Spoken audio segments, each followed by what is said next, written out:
On May 23rd, this woman, a veritable supermodel with a near Einstein IQ, is set to marry this man.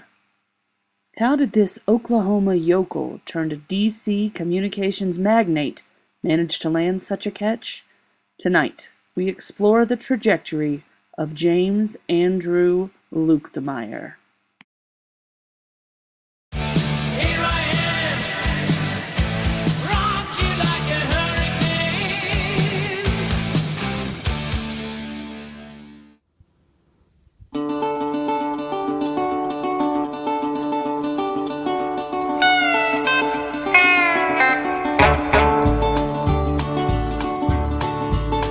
The first thing I remember knowing was a lonesome whistle blowing and a youngin's dream. Okeen, Oklahoma is a literal one-stoplight town.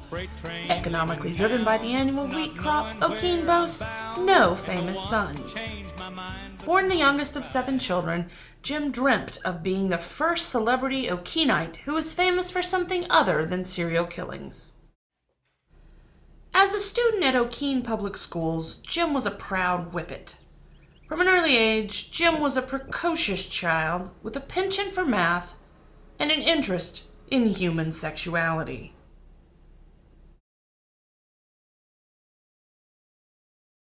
All right. Remember when you told me I was having an affair with Mr. Leffler?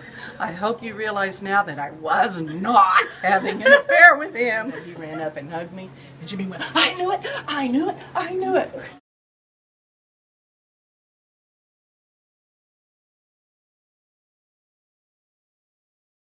There you go. Okay, Jimmy, I realize you're getting married next week. I'm also going to be counting the months down to make sure that your wife's not pregnant. An enduring theme from Jim's childhood was wheat. Even the front door of his childhood home faced an agricultural plot. His youth was spent largely on a farm at the wheel of a massive tractor.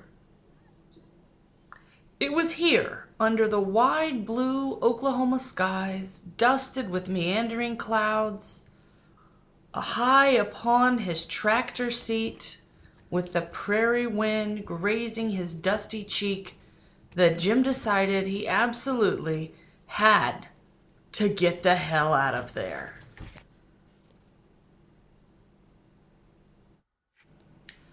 A landmark in Okeen is the Whippet Express, where Jim procured most of his soda pop. When he wasn't harvesting or frequenting this local black tie-only watering hole, the Galvanized Palace, Jim liked to drag Main Street, which a dedicated teenager could lap approximately 50,000 times in one Saturday night. Sometimes he headed down to the Okeen pool for a quick swim. It's now empty. Coincidence? A star football player, Jim spent his Friday nights under the lights at the old Okeen gridiron before it was shut down for lead contamination, which might explain a few things. This hometown hero wasn't just an altar boy at the local Catholic church. During high school, he would go on to become class president. And now that Jim had tasted the limelight, he craved more, because the limelight is highly addictive.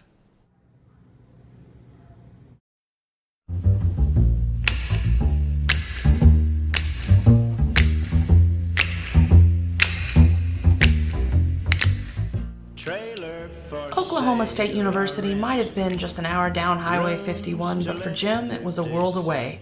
A world of wine, women, and song. Specifically, Coors Original, classic country music, and the administration's wives. He made lifelong friends on Kerr 8, many of whom regale their friends with stories of Jim's greatness even today. Jim Luetkemeyer had the best fake ID in the history of the world.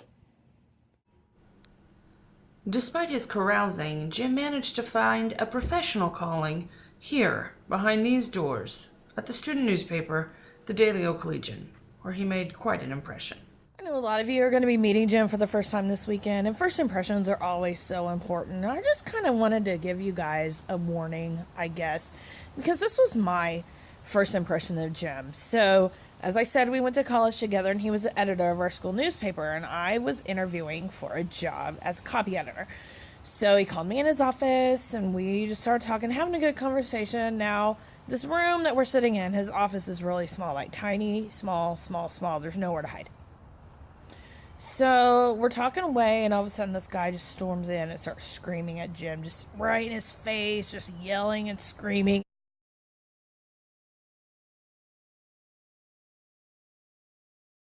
And then Jim stands up and starts yelling and screaming. And the yelling and screaming went on for a good 10 minutes during my interview. Like, I'm still in the room. There's nowhere to go. And I heard words during that interview that I had never heard before. Now, I use them all the time now. Thank you, Jim, for that. They've really helped me a lot. But at the time, I was so nice and sweet and innocent. I just was in shock and had no idea what I was getting myself into. So Jim ends up firing the guy. Y'all, I'm still in the room when he fires him. And so that guy grabs his stuff and storms out. And then Jim just sits back down and looks at me and says, "So do you want the job or what?" Well, yeah, I want the job. I'm scared to death. Like, what are you going to do when I say no? Or if I say no? So, this has just been my rule of thumb for life, is to never piss off a whippet.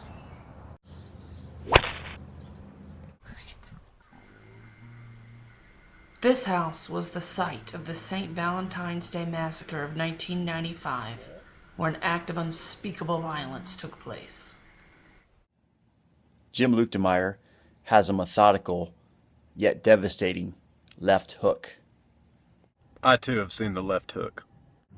I'm not quite sure how this happened, because I think Jim's only been to Lubbock one time in the past 10 years. But every time Jody manages to get in trouble, it's always Jim's fault. Do you know what a whippet is? As a very hardworking journalist, I went to Wikipedia, and this is what I found. Lifespan, 12 to 15 years. Height, 19 to 20 inches. Again, a big overachiever. Temperament, lively, gentle, friendly, quiet, intelligent, yeah, affectionate, sure. But also, just again, maybe you haven't been told, they have a tendency to get up on furniture. When not running, they are usually asleep. There is one other thing though. When whippets tend to reproduce, they create litters up to 10 pups. Now look around. There's a lot of Luetkemeyer in this room. Is the hurricane at Pat O'Brien's named after Jim? Probably, but I was told to never speak of Jim in New Orleans again. You got to know when to hold up, know when to fold up, know when to walk away, and know when to run. You never count your money. When you're sitting at the table, there'll be time enough for counting when the dealing's done.